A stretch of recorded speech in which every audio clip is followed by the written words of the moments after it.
للہ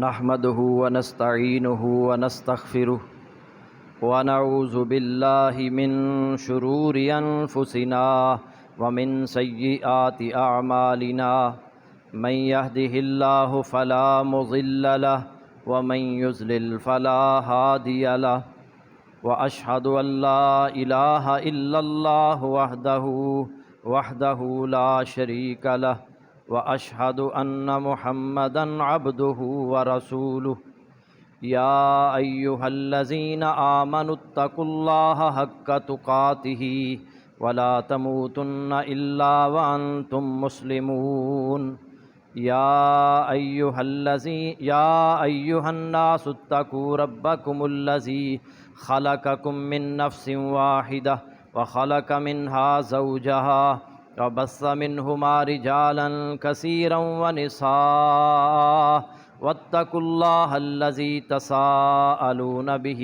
والأرحام إن الله كان عليكم رقيبا يا أيها الذين آمنوا اتقوا الله وقولوا قولا سديدا يصلح لكم أعمالكم ويغفر لكم ذنوبكم ومن يطع الله ورسوله فقد فاز فوزا عظيما أما بعد فإن خير الحديث كتاب الله وخير الهدي هدي محمد صلى الله عليه وسلم وشر الأمور محدثاتها وكل محدثة بدعة وكل بدعة ضلالة وكل ضلالة في النار اللهم صل على محمد وعلى آل محمد كما صليت على إبراهيم وعلى آل إبراهيم إنك حميد مجيد اللهم بارك على محمد وعلى آل محمد كما باركت على إبراهيم وعلى آل إبراهيم إنك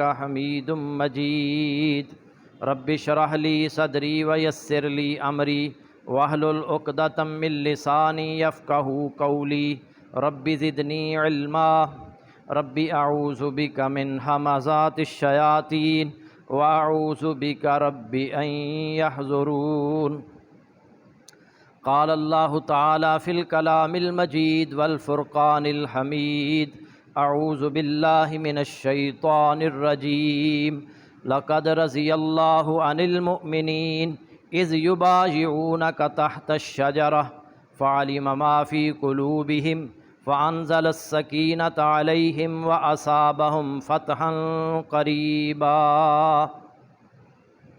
سورۃ الفتح آیت نمبر 18۔ لقد رضی اللہ عن المؤمنین، بلا شبہ یقیناً اللہ ایمان والوں سے راضی ہو گیا۔ اذ یبایعونک تحت الشجرہ، جب وہ اس درخت کے نیچے تجھ سے بیعت کر رہے تھے۔ فعلم ما فی قلوبہم، تو اس نے جان لیا جو ان کے دلوں میں تھا۔ فانزل السکینۃ علیہم، پس ان پر سکینت نازل کر دی۔ واصابہم فتحا قریبا، اور انہیں بدلے میں ایک قریب فتح عطا فرمائی۔ ہماری نوجوان نسل بگڑتی چلی جا رہی ہے، اس لیے کہ آج ان کے آئیڈیل جو ہیں وہ اداکار ہیں، فنکار ہیں، گلوکار ہیں، کرکٹرز ہیں، ریسلرز ہیں، سیاستدان ہیں۔ ہمارے نوجوان طبقہ سے آپ اگر پوچھ لیں کہ سیدنا ابوبکر صدیق رضی اللہ تعالی عنہ کون تھے، ان کے بارے میں تم کیا جانتے ہو؟ سیدنا عمر فاروق، سیدنا عثمان، سیدنا علی رضوان اللہ علیہم اجمعین، آپ ان سے ان کے بارے میں سوال کریں، پوچھیں تو اکثریت ایسے نوجوانوں کی ملے گی جو ان کے بارے میں کچھ بھی نہیں جانتے۔ ایک صاحب مجھے بتا رہے تھے کہ ایک سکول میں گیا، انگلش میڈیم، اور میں نے بچوں سے پوچھا سیدنا عمر فاروق کون تھے، تو اکثریت بچوں کی ان کے نام سے ہی واقف نہیں تھی کہ یہ کون تھے، سب نے کہا ہم نہیں جانتے۔ ان سے پوچھے شیکسپیئر کون تھا، بتائیں گے کون تھا۔ اور ہمارا جو نوجوان طبقہ ہے ان کے آئیڈیلز پورے میڈیا میں فنکاروں کے بارے میں بتایا جاتا ہے۔ پچھلے دنوں ایک اداکار مرا، پورے میڈیا میں اس کی کوریج ہو رہی تھی، مسلسل کئی گھنٹے۔ جب نوجوان اسے دیکھیں گے اسے آئیڈیل بنائیں گے۔ کسی نوجوان سے پوچھیں فلاں کے بارے میں تم کیا جانتے ہو، فلاں اداکار، گھنٹوں اس کے بارے میں گفتگو کرے گا۔ فلاں کرکٹرز تمہیں پسند ہے، وہ بتائے گا وہ اتنی بہترین بیٹنگ کرتا ہے، اتنی سینچریاں اس نے ماری ہیں۔ فلاں بولر اسے پسند ہے، پوچھیں وہ کہے گا اتنا بہترین بولر، اس جیسا بولر میں نے کبھی دیکھا ہی نہیں۔ سیاسی جماعتوں کے حوالے سے گفتگو کریں، کوئی عمران خان کو چاہنے والا ہے تو گھنٹوں بات کرے گا اس پر، اس کا دل کرے گا میں ہر وقت خان کی ہی باتیں کرتا رہوں۔ لیکن جو ہمارے اصل آئیڈیل ہیں، جن کی پیروی کرنے کا، جن کے طریقے کو اختیار کرنے کا اللہ اور اس کے رسول نے حکم دیا ہے، ان کے بارے میں ہمارا نوجوان طبقہ ناواقف ہے، جانتا ہی نہیں ہے۔ جب ان کے بارے میں جانتا ہی نہیں ہے تو پھر انہیں آئیڈیل کیسے بنائے گا، ان کے طور طریقوں کو کیوں اپنائے گا؟ وہ تو ان کے طریقوں کو اپنائے گا جن کے بارے میں وہ جانتا ہے، جن کے بارے میں بار بار میڈیا اسے بتاتا ہے۔ ہمارا نوجوان شکل و صورت اور چال ڈال اور وضع قطع ان جیسی بنانے کی کوشش کرتا ہے۔ تو حضرات گرامی قدر، ہمارے ہیرو ہیں سیدنا عمر فاروق، سیدنا ابو بکر، سیدنا عثمان، سیدنا علی اور دیگر صحابہ کرام رضوان اللہ علیہم اجمعین۔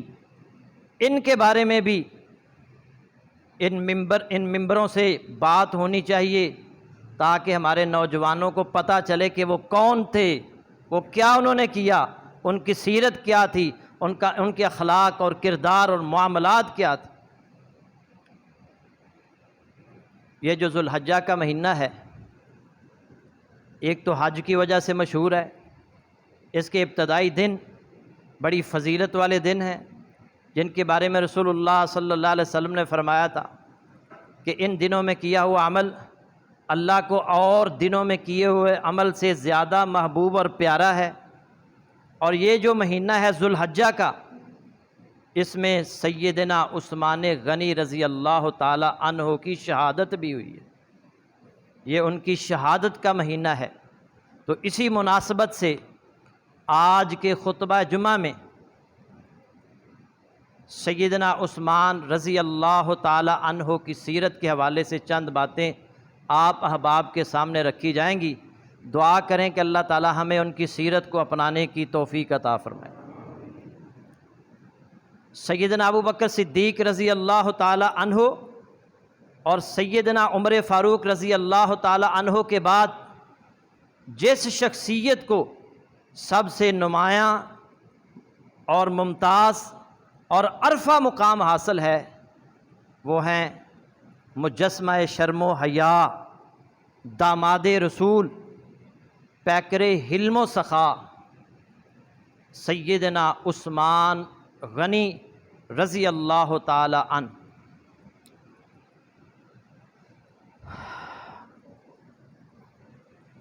جب غزوہ بدر ہونے لگا نا، تو سیدنا عثمان رضی اللہ تعالی عنہ غزوہ بدر میں شریک ہونے کی شدید خواہش رکھتے تھے، مگر ان کی بیوی جو رسول اللہ صلی اللہ علیہ وسلم کی لخت جگر سیدہ رقیہ رضی اللہ تعالی عنہا تھی، وہ شدید بیمار تھی۔ نبی صلی اللہ علیہ وسلم نے سیدنا عثمان رضی اللہ تعالی عنہ سے کہا کہ آپ ان کی تیمارداری کے لیے مدینہ میں ہی رکیں، آپ ان کی تیمارداری کریں، ان کی دیکھ بھال کریں۔ چنانچہ سیدنا عثمان رضی اللہ تعالی عنہ ان کی دیکھ بھال کے لیے، تیمارداری کے لیے مدینہ میں ہی رہے، اور نبی صلی اللہ علیہ وسلم نے ان کو فرمایا کہ آپ رقیہ رضی اللہ تعالی عنہا کی تیمارداری کریں، آپ بدر میں لڑائی کرنے والوں کے اجر و ثواب میں برابر کے شریک ہوں۔ کتنا بڑا اعزاز ہے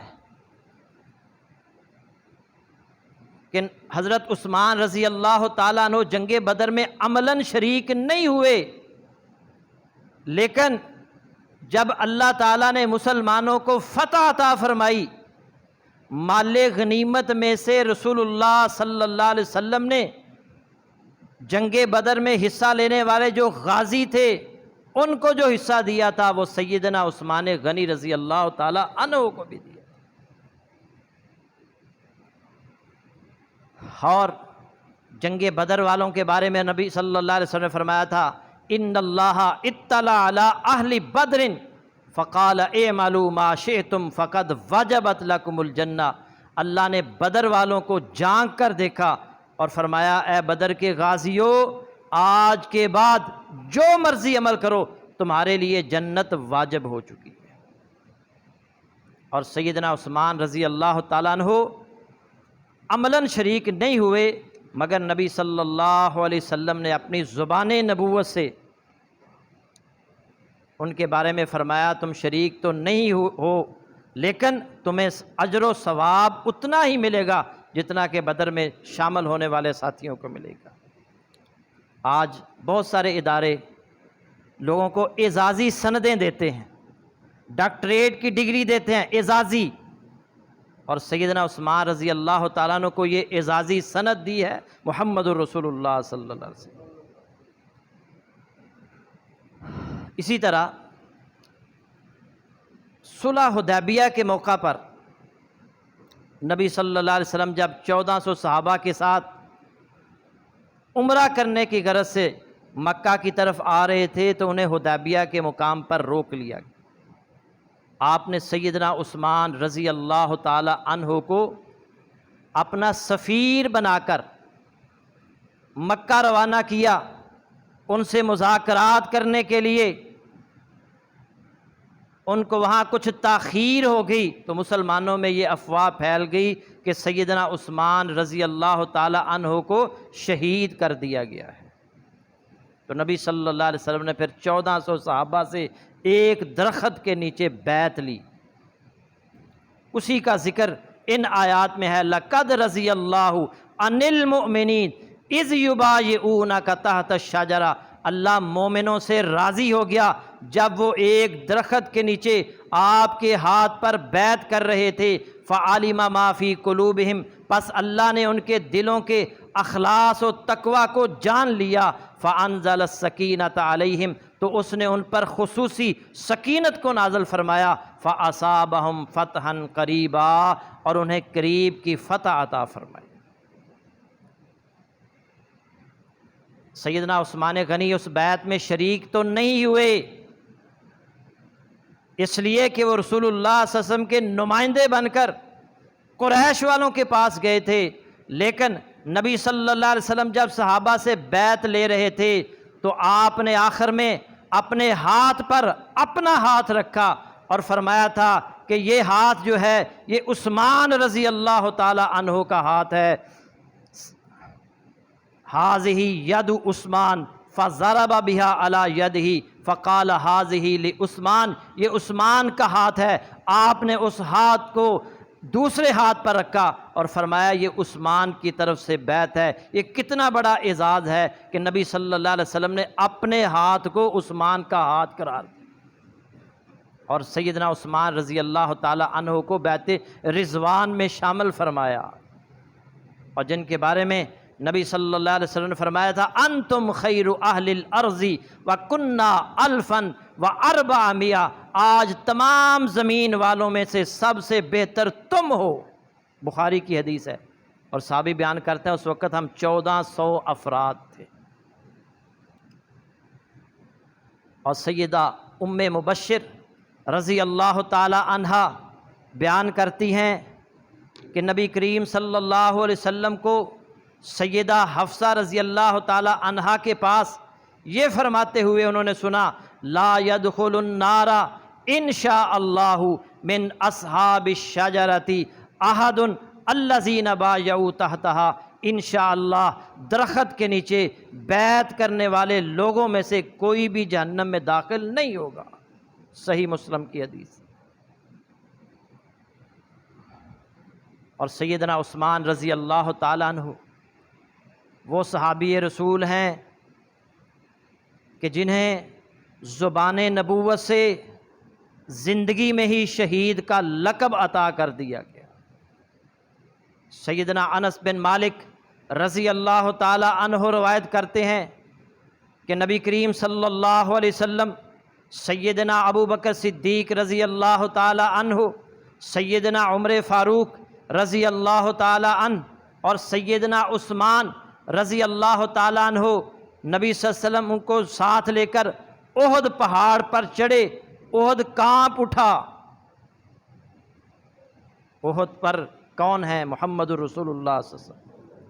سیدنا ابو بکر صدیق، سیدنا عمر فاروق، سیدنا عثمان رضی اللہ تعالی عنہم کانپ اٹھا تو نبی صلی اللہ علیہ وسلم نے کہا، اثبت احد فانما علیک نبی و صدیق و شہیدان۔ احد قرار پکڑ، احد ٹھہر جا، احد رک جا، تجھ پر ایک نبی ہے، ایک صدیق ہے اور دو شہید ہیں۔ زبان نبوت سے نبی صلی اللہ علیہ وسلم کہہ رہے ہیں دو شہید ہیں احد تجھ پر۔ کون شہید ہیں؟ حضرت عمر فاروق رضی اللہ تعالی عنہ اور سیدنا عثمان غنی رضی اللہ تعالی عنہ۔ زبان نبوت سے زندگی میں ہی شہید کا لقب مل گیا۔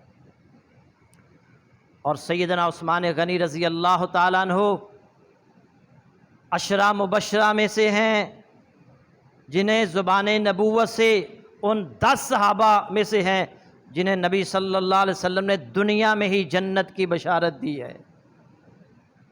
سیدنا سعید بن زید رضی اللہ تعالی عنہ بیان کرتے ہیں، میں نے رسول اللہ صلی اللہ علیہ وسلم کو فرماتے ہوئے سنا، النبی فی الجنتی و ابو بکر فی الجنتی و عمر فی الجنتی و عثمان فی الجنتی و علی فی الجنتی و طلحۃ فی الجنتی و الزبیر فی الجنتی و عبد الرحمن بن عوف فی الجنتی و سعد فی الجنتی۔ مسند احمد، سنن نبی داود اور ترمذی میں یہ روایت موجود ہے۔ نبی صلی اللہ علیہ وسلم جنتی ہیں، ابو بکر جنتی ہیں، عمر جنتی ہیں، عثمان جنتی ہیں اور علی جنتی ہیں، طلحہ جنتی ہیں، زبیر جنتی ہیں، عبد الرحمن بن عوف جنتی ہیں اور سعد جنتی ہیں۔ نبی صلی اللہ علیہ وسلم نے زبان نبوت سے ہی جن صحابہ کو دنیا میں جنت کی بشارت دی ان میں سیدنا عثمان غنی رضی اللہ تعالی عنہ بھی۔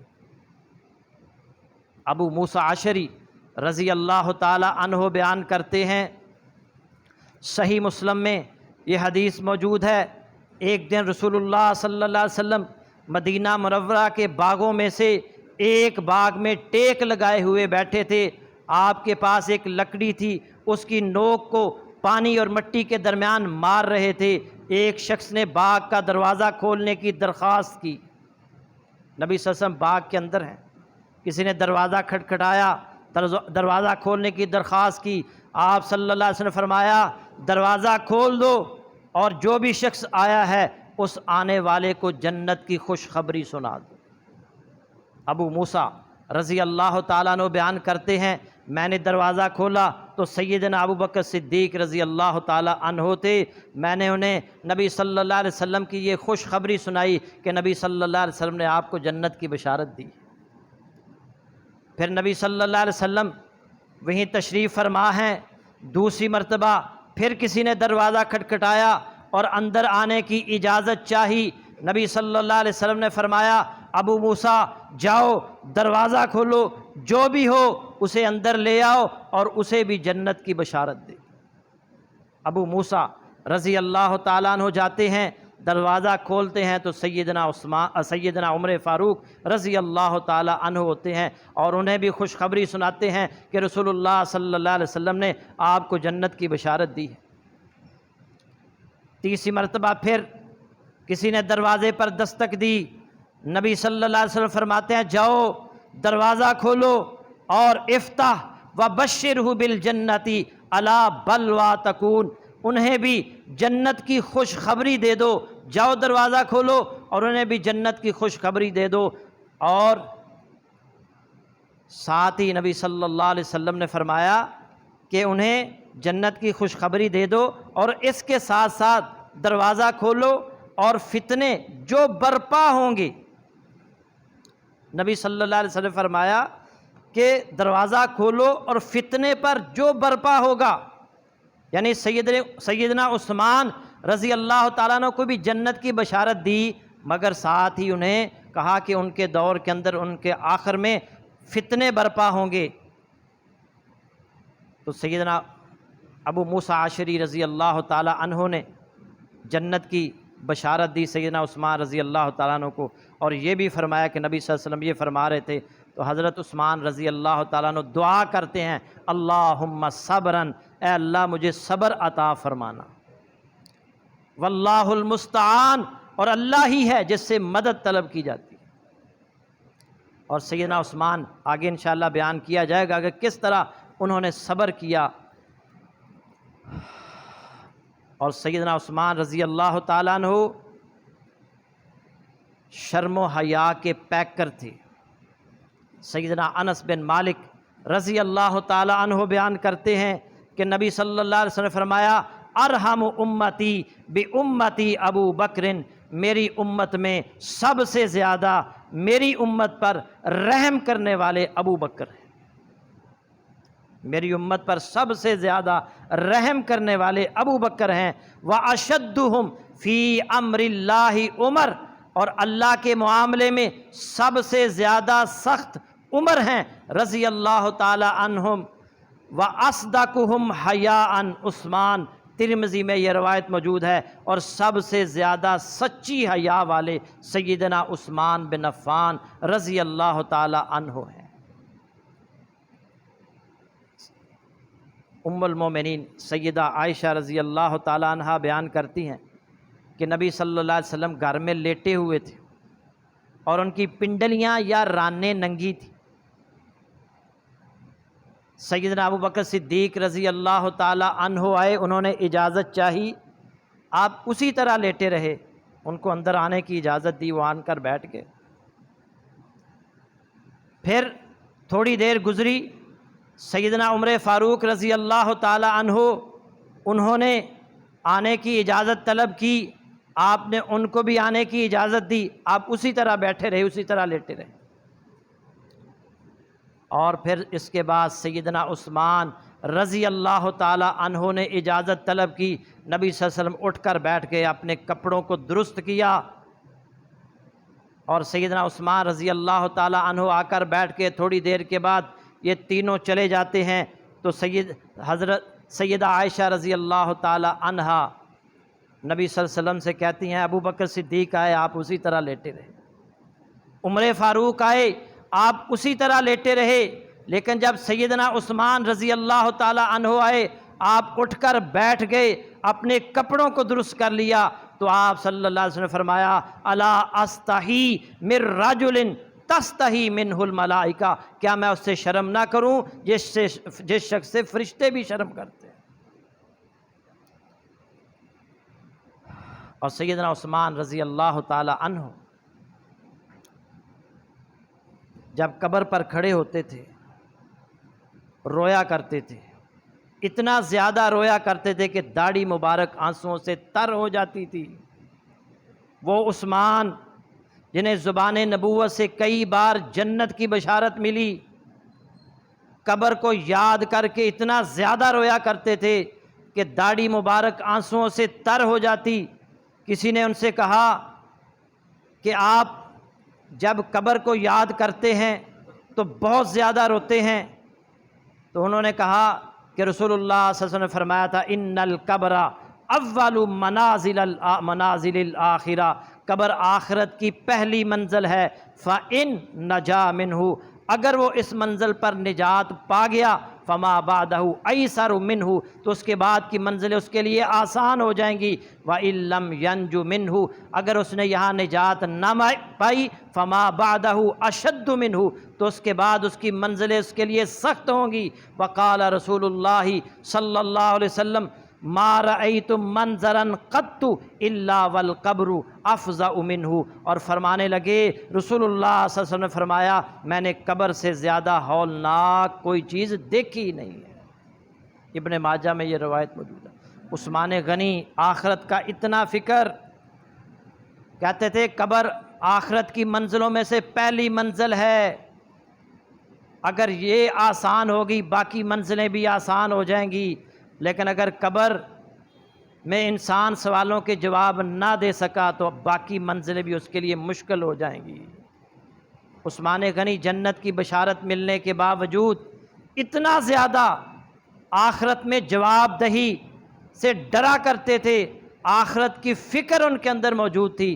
آج ہمیں تو کوئی جنت کی بشارت نہیں ملی، ہم ہر وقت گناہوں میں لتھڑے رہتے ہیں، ہر وقت گناہ کرتے رہتے ہیں، مگر افسوس کی بات یہ ہے کہ آج ہمیں قبر کے واقعات سنائے جائیں، حشر کے واقعات سنائے جائیں، قیامت کا ذکر کیا جائے، آخرت کا ذکر کیا جائے، ہمارے اندر ہم روتے نہیں ہیں، ہمیں جو ہے نا وہ آخرت کے بارے میں کوئی فکر نہیں ہے جتنا فکر صحابہ کرام کو تھا۔ آئیے ہمیں حضرت عثمان رضی اللہ تعالیٰ عنہ کو سیرت کو اپناتے ہوئے اپنے اندر آخرت کی فکر پیدا کرنی چاہیے۔ مزید انشاءاللہ ان کی سیرت کے حوالے سے مزید واقعات، فضائل و مناقب انشاءاللہ آئندہ خطبہ میں بھی بیان کیے جائیں گے۔ وآخر دعوانا ان الحمد للہ رب العالمین۔